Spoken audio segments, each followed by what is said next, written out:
Hello, and welcome to episode 6 of Pinball in the Machine, a podcast for all you awakeners out there. This is where we discuss what the hell happened in terms of what you might loosely term spiritual awakening. Each week, my dear friend Greg and I meet to discuss our progress, or anything really, including feedback from you listeners.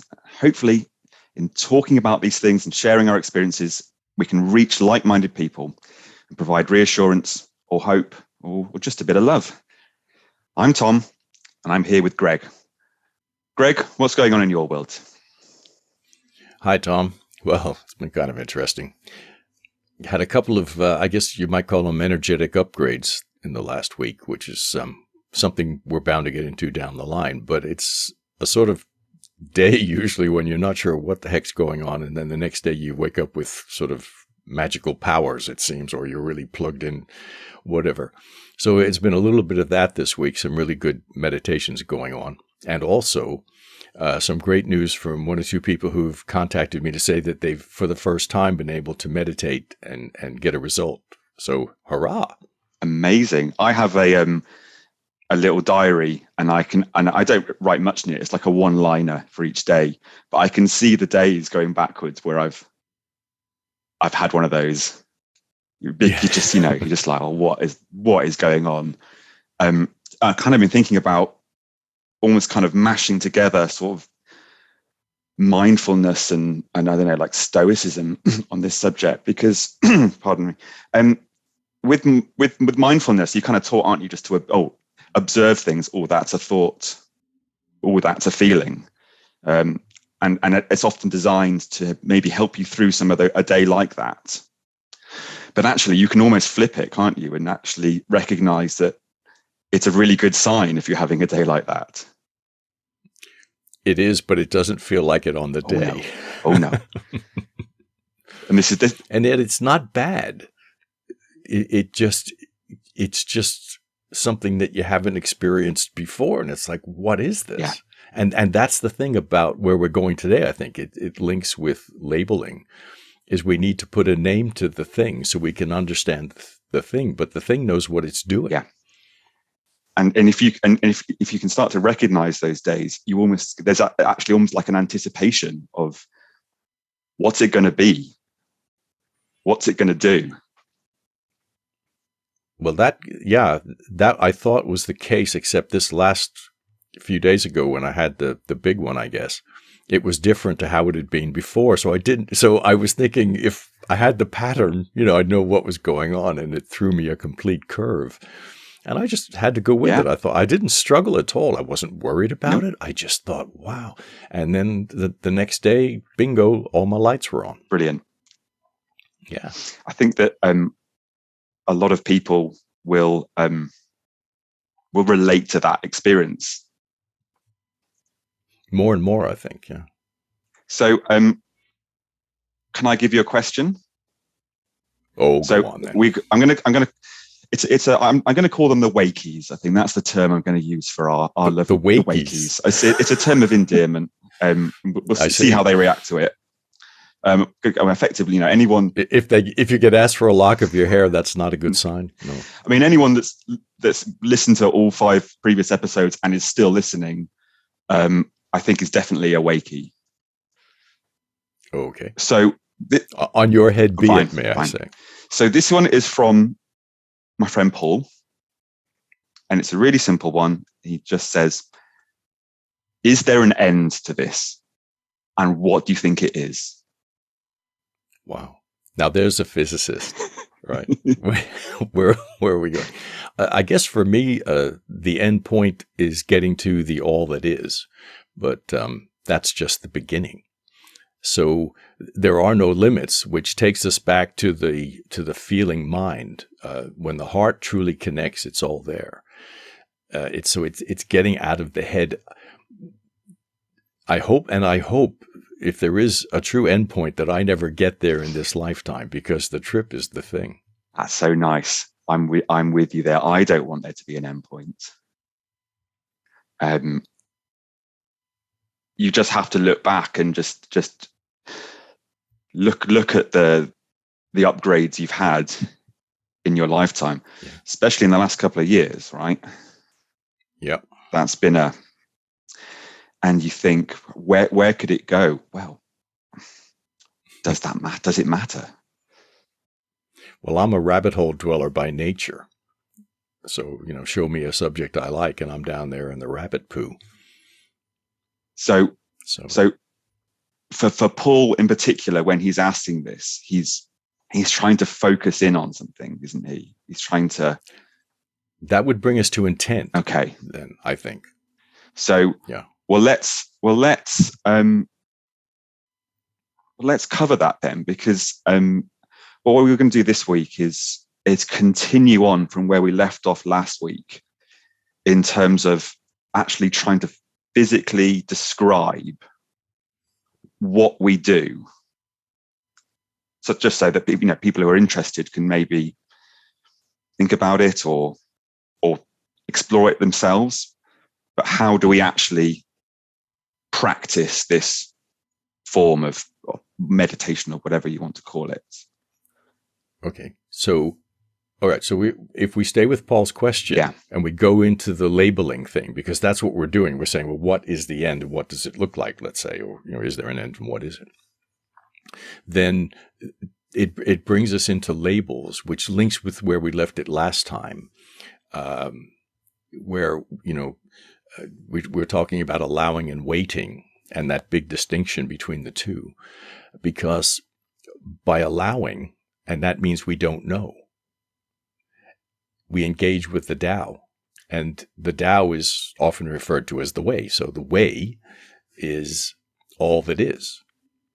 So when you think about it, we're all on the way, and the method of transport is of little concern. So you could meditate, you could go for a walk, you could practice yoga, you could go for coffee with a friend. It doesn't matter how you tap in. You're always on the way. It's just being aware of where you are. So they say that the Tao that can be told is not the eternal Tao. So the eternal Tao is formless. It's the magic. It's the living and applying the great way. And so what happens is, once we name the thing, we limit it. And in the 28th verse of the Tao, it says, when the unformed is formed into objects, its original qualities are lost. Okay, so once we label the thing, now we're focused on the thing and we miss the magic. That's what this means. When we take birth, we are named. Oops, there's a label. And our soul loses its awareness of the all, which is where we come from. So we lose what appears to be our original qualities. We easily become afraid, and this is where the fear comes from, because we're in the total illusion of separateness. When we journey or meditate, our consciousness moves beyond our physical limitations, and we reconnect with the all that is. So to me, that's the end of the journey, in the sense, which is also the beginning. Okay, it's the end of the physical journey and the start of the spiritual journey. Which is what death is. And then the beauty of the spiritual journey is that definitely probably doesn't have an end. It can't. By definition. Indeed. Excellent. Paul is going to appreciate that. He's going to pick it apart, but he's going to appreciate it. That's what we like. Yeah. Okay. So the next bit I wanted to talk about in terms of the how or the why is our guides. Oh. You mentioned something last week in terms of a character. Can you? The Chinese monk. Go on, give us a little bit. Okay, well, briefly, things change, and the way I started to do things 2, 3 years ago, 4 years ago, are completely different. In fact, I've forgotten most of them, and I just go with whatever's current, which takes us back to the chaos magick of previous discussions. But my latest point of contact, having appeared only fairly recently, and our connection grows daily. It's really, really strong lately, unbelievably so. But I sort of became aware And they, whomsoever they may be, show themselves, in my case, in order to assist my awareness. Because, they could be somebody that I would recognize, like a famous person. It's not who's there necessarily. It's just how they're showing themselves or in what context they're showing themselves. So I became aware of this Chinese monk, or what it seemed to me to be a Chinese monk. And I just asked if he was here to assist me. And he replied, "I teach without teaching. You learn without learning." And I said, "Get out of here. Have you seen my school reports? I don't learn when I'm trying to learn," right? So he's laughing. And on the next day's journey, there he is. And I just know it. I don't, you could say I see him, and in some ways I do, and I sense him. But anyway, it just seems that the way the thing comes to me is I confirm with him by asking him a question. So as I ask the question is actually the message to me. Okay, so I asked him, "Are you offering to come on board?" And he smiles and nods, yes. And I say, "Well, will you be driving the bus?" And he smiles, but his head is tilted as he nods. So it's sort of saying in a manner of speaking is what I'm receiving, you see. And then I think, well, when did you learn to drive? You're an old Chinese monk, and he's laughing like hell, you see. I'm thinking, all right, you're driving the bus. This will be cool. So anyway, the next day he confirms that he won't be driving. He'll only be steering. I seem to be the one doing the work, and he's having the fun. Oh, right. Okay. But at that point, I just said to him, "Will you be working through me?" And with a beaming smile and many nods, it's like, hell yes. And then here was when I got the magic. I just said, "Great. You can run the whole show. I'll just sit back. I could learn a whole lot from you." And then it dawned that by becoming me, he would teach without teaching, and by allowing, I would learn without learning. And if I think back to my initial meditation, as it were, that was simply me wanting to connect with that infernal bird. I just repeated the random steps that had enabled contact in the first place. I set my attention, relaxed, closed my eyes, and allowed. And in that moment, they had taught without teaching. Yeah. And also you brought that back with you. So it didn't evaporate. It didn't smolder in your hands before you could get back. You landed back in the world with that. Well, I keep a more detailed journal than you do. I have to. So when I get back, I either grab it, and sometimes I can't grab it, and then later on it'll come to me. Or if I tell someone else about it, if I'm thinking about talking about it, it'll come back to me. And that's great. But they always say that the downloads are yours. Whether you remember them or not is not important. They'll be there when you need them. Yeah, I have one that I've come across a few times now. I'm trying to work out what's going on. I have as you said before, you're quite verbal, aren't you? Or I'm quite visual in terms of what I'm more kinesthetic. Yeah. I feel or sense, and that makes it difficult for me to describe. Yeah. So I've got one that I've had a few times. It's effectively a staircase going down, and there's something down there, and it's quite big and powerful. And I sort of sometimes scoot my head around the corner when I'm down, have a little look, but I haven't yet engaged with it. So that could be fun. Could be, yeah. Okay, so we talked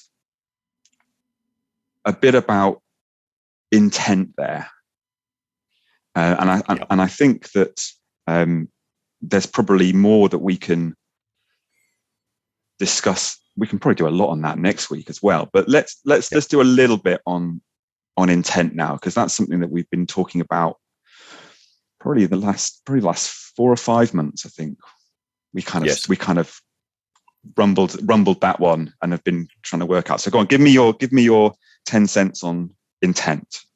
My 10 cents. I believe that the intent or the intention is the basis of the magic. That's how important it is, really, to me. So many people enter the world of the talking therapies, partly because they need therapy, but mainly to help others. And it's the intention that makes it all work. And it links with the question about meditation. It's not about how you do it. If you remember the chaos magicians, they never do it the same way twice. You just go with your intuition in the moment. Think, well, this is how I'll do it today. And the intention is what shows you the way. So here's the power of it. I can tell you that comparing notes with my colleagues for over 30 years, if we ever look at our therapy day and think, that will earn me whatever, I can guarantee you somebody's not showing. And there are times in the mornings when I'd catch myself thinking, oops, I just had the thought, and there would be some glitch during the day that prevented me from earning what I had expected. But because my intention really is to help my clients, the words flow without effort. They're usually bang on, which makes me look clever, which pleases my small self. But here's the key. In order for it to be an intention, it must be meant. Because if you don't mean it, it's just a lie. So intention has meaning, which means that it will be felt. Check it out. You mean it because you can feel it. That when you've made a decision, you really mean it. You can actually feel it. So how does that work? Well, it takes us right back into the loop. The feeling mind, the heart, is both emotional and intuitive. The ancients say that the heart knows everything that ever was or ever will be. And my distinction is that a feeling is a feeling, and an emotion is a feeling, but with a story attached to it. And power is in the feeling, as is intuition. It's a feeling that you get. You get a feeling, a sense. There's the awareness that comes with that.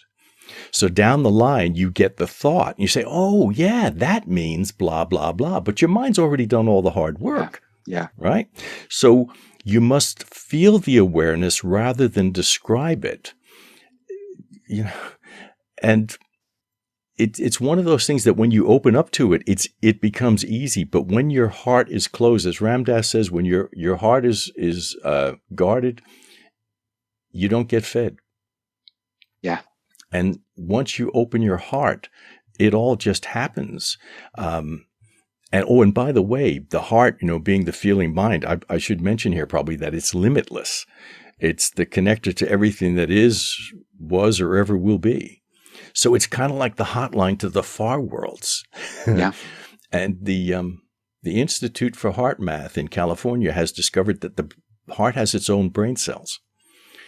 And it's an amazing piece of kit because they thought, well, the brain will be telling the heart, there's danger, increase the pump rate.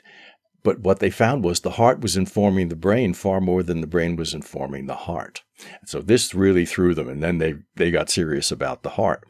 So in a therapy session, when I'm working with a client, my underlying question is, what does this client need?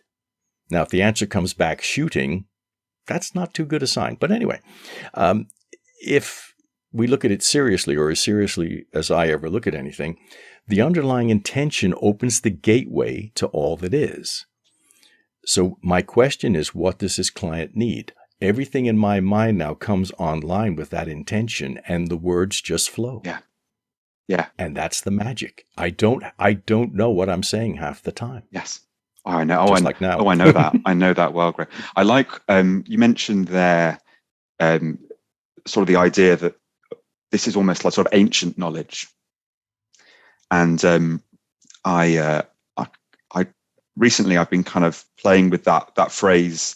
We are people with Neanderthal brains, medieval culture, and godlike technology, and kind of framing life around that. And the two things that kind of sprang to mind with there, one was this idea of our brains are set up for us to be analyzing everything, right? Because we're designed to be interpreting danger and what's going on around us. And when things are very controlled, as they often are in modern life now, your brain kind of runs away with you a little bit and can overload you. And actually, what we're doing in terms of journeying or meditating, as you said, is almost playing things out in a space that when we come out of it, we're not pestered by a feeling of unease in that we don't know what's going on. We're playing everything out. And it comes to the other point, which I really love, which is that I was once in a church with a friend. It's a round church. And I was speaking to the custodian of it. And he just said, we were talking about these warrior monks that used to build it and used to habit it. And he said to me, this area is where they used to kneel and meditate, holding on to an item that they had intent for. And my mind was blown. Yeah. I was just like, these guys knew this years ago. And we're just coming back to it now. Yep. Fantastic. Well, look, I think that's probably all we've got time for today. So maybe we can cover some more intent next week. Well, maybe you can do the talking. How's that? Fine. I'll write something then. But look, thank you, everyone. That is all we've got time for this week on Pinball in the Machine. And I do hope you enjoyed it. And maybe there's something in it that came out of it for you that you hadn't considered before. And we hope that helps. Just to reiterate, we do really want to hear from you. So please do, you can email us at hello@pinballinthemachine.com, or you can get us on our Facebook page, which is called Guides Not Gurus. And all the podcasts will be available on pinballinthemachine.com very soon. But I think from me, it's just bye-bye all. Love you. And from you, Greg. Good day. Yeah, good day. Fantastic stuff. Thank you all. See you next time.